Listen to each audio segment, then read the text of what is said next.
नमस्कारम सद्गुरु। क्या कोई व्यक्ति अपनी परम प्रकृति तक पहुंचने के लिए कामुकता का उपयोग कर सकता है? तो क्या कामुकता ईश्वर तक पहुंचने का एक मार्ग है? अगर आप इसे उस तरह से देखना चाहते हैं तो हर चीज ईश्वर तक पहुंचने का मार्ग हो सकती है। अस्तित्व में मौजूद हर चीज, अस्तित्व में हर परमाणु ईश्वर तक पहुंचने का एक द्वार हो सकता है, अगर आप उसे खोलना जानते हैं तो। उस मायने में हां, कामुकता भी ईश्वर तक पहुंचने का एक द्वार है।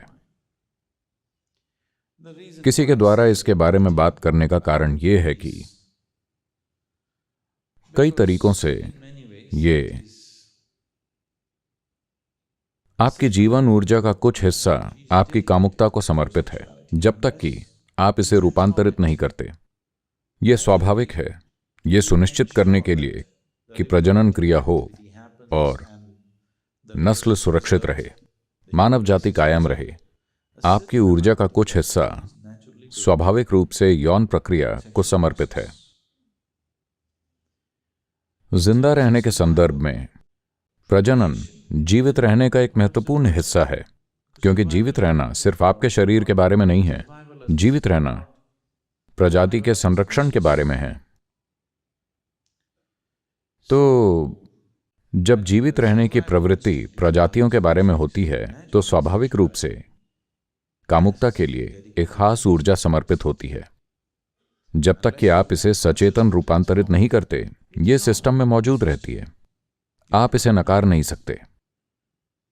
हो सकता है कि अलग अलग लोगों में यह अलग अलग हद तक हो सकता है कि उसी हद तक ना हो। कुछ लोगों में यह बहुत प्रबल हो सकती है, कुछ लोगों में यह बस एक गुजरने वाला दौर हो सकता है। तो क्या हम कामुकता को ईश्वर तक पहुंचने के मार्ग के रूप में इस्तेमाल कर सकते हैं? मैं सलाह दूंगा कि आप कामुकता को कामुकता के रूप में ही लें।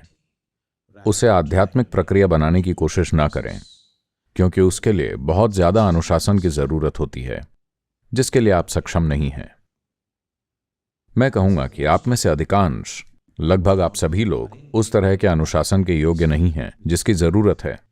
जब जीवन संरक्षण की एक स्वाभाविक प्रवृत्ति काम कर रही है, उसमें जरूरी जागरूकता लाना और उस स्वाभाविक प्रवृत्ति को, जो एक तरह के उद्देश्य को पूरा करने की कोशिश कर रही है, उसे एक चरम संभावना बनाने के लिए आपकी सोच से कहीं ज्यादा लगता है। अब अगर आपको अपराध बोध की समस्या नहीं है अपने शरीर की बुनियादी बायोलॉजी को लेकर, तो आप इसे उस सीमा तक संचालित करें जो एक व्यक्ति के रूप में आपके लिए जरूरी है। आपको सामाजिक मानकों को पूरा करने की जरूरत नहीं है, नहीं स्टड फार्म के साथ प्रतिस्पर्धा करनी है आसपास के। हाँ, एक व्यक्ति के रूप में आपकी जरूरत किस हद तक है, आप उसे देखें। उसके लिए सामाजिक मानकों को निर्धारित न करें। अगर आप इस हिसाब से चलें, न कि खुद को सामाजिक मानकों के हिसाब से चलाएं, तो आप देखेंगे कि आप में से ज्यादातर लोगों को वास्तव में कामुकता की बहुत कम जरूरत है। आसपास जो हो रहा है उसे देखकर लोग चलते हैं। उन्हें लगता है कि अगर वो वैसे नहीं हैं जैसा बाकी लोग होने का दावा करते हैं, तो शायद वो सामान्य जीवन नहीं जी रहे हैं। इन विचारों के कारण वो ऐसी चीजें करने की कोशिश कर रहे हैं जो उनके लिए जरूरी नहीं है। अगर आप अपनी स्वाभाविक प्रकृति से चलते हैं, तो आप देखेंगे कि ज्यादातर लोगों को बहुत कम की जरूरत होती है। सिर्फ कुछ ही लोग बहुत ज्यादा कामुकता वाले होते हैं। बाकी लोगों के लिए ये इतनी प्रबल चीज नहीं है। ये मौजूद है, लेकिन इतनी प्रबल नहीं है। एक बार ऐसा हुआ, एक 92 साल का आदमी डॉक्टर के पास गया। डॉक्टर ने उसका एक क्लिनिकल चेकअप किया और उससे कहा, आपका ब्लड प्रेशर थोड़ा ज्यादा है।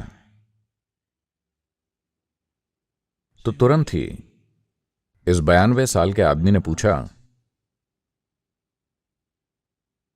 क्या इसका मतलब है कि मुझे अपनी सेक्स लाइफ छोड़नी होगी? डॉक्टर ने पूछा, वैसे कौन सी?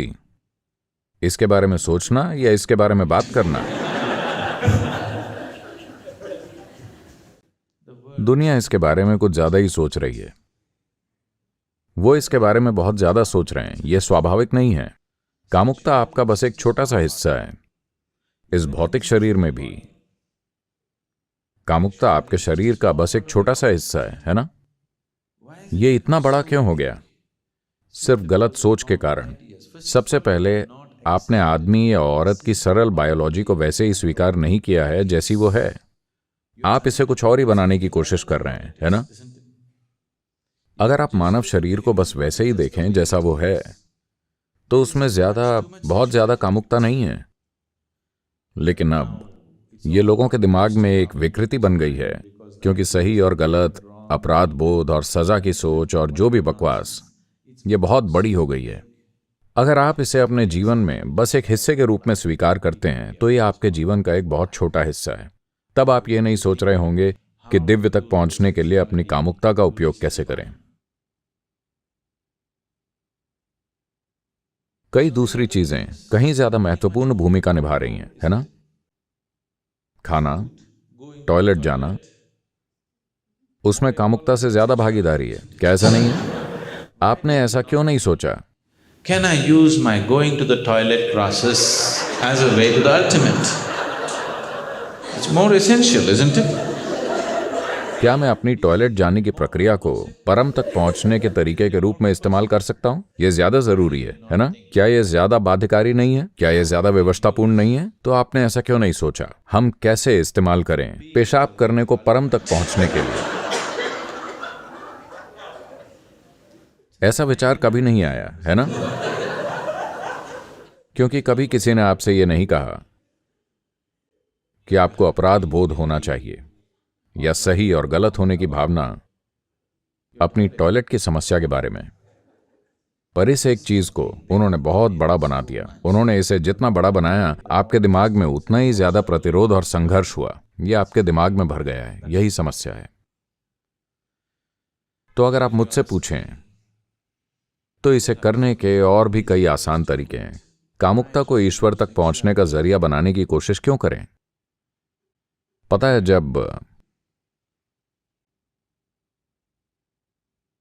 जब हमने ईशा में बिजनेस गतिविधि शुरू की, तो हम सोच रहे थे कि इसे क्या नाम दिया जाए। उन्होंने कई नाम सुझाए। मैंने कहा बिल्कुल नहीं, हम इसे ईशा बिजनेस कहेंगे। वो बोले ये कुछ ज्यादा ही स्पष्ट है। मैंने कहा मैं यही चाहता हूं कि यह स्पष्ट हो, क्योंकि अगर आप और कुछ कहते हैं तो लोगों के मन में हर तरह के विचार आएंगे। लोगों का मानना है कि ईशा में सिर्फ सेवा होती है, और अगर आप बिजनेस करते हैं तो लोग आपके साथ व्यापार करने आएंगे और उम्मीद करेंगे कि आप उनके साथ धर्म करें। तो मैं चाहता था कि नाम से ही ये बहुत स्पष्ट हो, ईशा बिजनेस।